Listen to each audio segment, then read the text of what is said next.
طب مش هي ممكن الأهرامات تكون اتبنت لسبب تاني، ولما انتهى عصر اللي عارفين سرها اتحولت لمقابر فرعونية؟ طب خد بالك من حاجة، شكل الأهرامات ده مش هو الرمز اللي على الدولار؟ وكمان مش عندنا في مثلث برمودا تحتيه هرم طاقة فظيع هو السبب في الحوادث الغريبة اللي بتحصل في المنطقة دي؟ ركز كويس قوي في ان شكل الهرم ده وراه سر. معنى كده ان تصميم الهرم ده مش من فراغ، ودايما الأهرامات أو الشكل الهرمي ده وراه سر أكبر من إن هو يكون مجرد مقبرة فرعونية لملك أو حتى للأسرة المالكة. تعالوا نعرف الحقيقة في باب الحقيقة.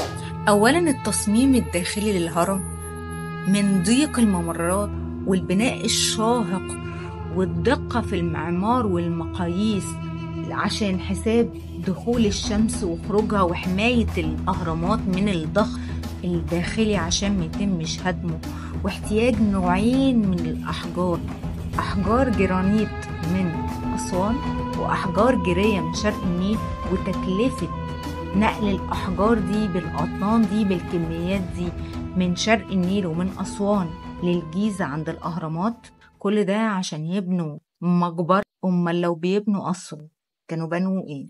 المضحك بقى إن في التصميم الداخلي للهرم فيه 3 غرفات أساسية. غرفة أسفل الهرم، وده قالك هم كانوا هيعملوها مقبرة للملك، بس المهندس رجع في كلامه على آخر لحظة. متخيلين ناس بتبني بناها بمقاييس علوم الفلك، جم على آخر لحظة بعد ما بنوا غرفة السفلية رجعوا في كلامهم وقالوا لا مش عاجبة الملك إنه يدفن تحت. طب ده يعقل. وفي بقى الغرفة اللي في قلب الهرم، ودي قالوا إنها غرفة أو مقبرة الزوجة، زوجة الملك. وفي الغرفة العليا اللي في قمة الهرم، ودي اللي اتدفن فيها خوف. عشان يكشفوا سر الأهرامات قالوا هندرس الهرم الأكبر بالهندسة العكسية، يعني من جوه لبره. طب هي الأهرامات بتفتح على بوابة للعالم الآخر؟ طب بيقولوا إن الأهرامات ليها علاقة بالحضارة المفقودة، أطلانتس، أنتاركتيكا، وإن اللي بنى الأهرامات واللي علم المصريين بنى الأهرام هم سكان أنتاركتيكا اللي كانوا متقدمين قوي. فإيه الحقيقة في باب الحقيقة؟ جه مهندس صوتيات اسمه توم سنة 1995، خد الإذن من الحكومة المصرية وعمل تجربة كده. حط أجهزة إرسال نبضات صوتية وقياس الصوت في كل جزء من الهرم، في كل جزء داخلي في الهرم، سواء ممرات أو غرفة ملك أو غرفة ملكة أو الغرفة السفلية. وبعد ما وضع أجهزة الصوت وبدأ في التجربة فوجئ بحاجة غريبة جدا، وهو إن بعد وصول تردد الصوت عند 30 هرتز اهتزت الغرفة، غرفة الملك اللي مسمينها غرفة الملك، اهتزاز قوي وكأنه زلزال، وبان ده على الشاشات، وارتدت الأصوات على الشاشات، وظهرت غرفة الملك واقفة وقوف حر على الحامل السفلي وكأنها بناء مستقل مش متصل بالهرم. طب ليه اتبنت غرفة زي دي بالطريقة دي؟ وهنا اكتشفوا ان المصريين استخدموا تقنية الرنين من 5000 سنة. وهنا اكتشفوا ان المصريين استخدموا الرنين، تقنية الرنين من 5000 سنة. الرنين ده عبارة عن ايه؟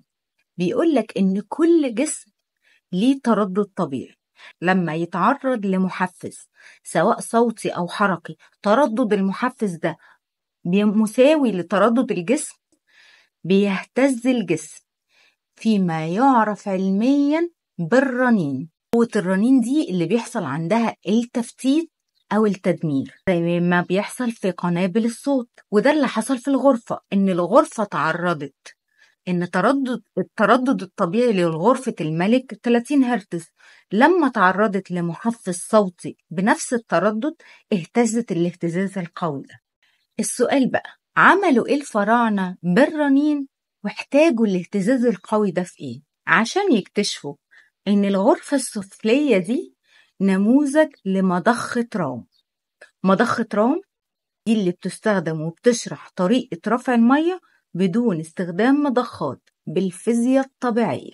بدون مضخات وبدون مولدات وبدون كهرباء، بالفيزياء الطبيعية. وكأن الغرفة السفلية دي هي القلب النابض للهرم، هي اللي بتشتغل على توليد نبضات صوتية بتستخدم في رفع المية.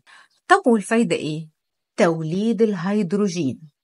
الغرفة السفلية دي بتعمل على ضخ مواد التفاعل اللي بتصب في غرفة الملكة اللي هي في وسط الهرم عن طريق الممرين الشمالي والجنوبي، والممرين دول لقوهم بيوافقوا مواقع النجوم عشان ينتجوا الهيدروجين. يعني غرفة الملكة هي غرفة التفاعل اللي بيتصب فيها مواد التفاعل عن طريق الغرفة السفلية، ومن بعدها يتم التفاعل جوه حجرة الملكة.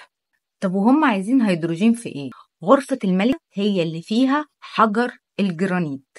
حجر الجرانيت او الكوارتز، وركز قوي في الاسم ده، كوارتز. اي ساعة فيها حجر كوارتز. الكوارتز ده هي أحجار تستطيع توليد الكهرباء عن طريق الضغط والصوت.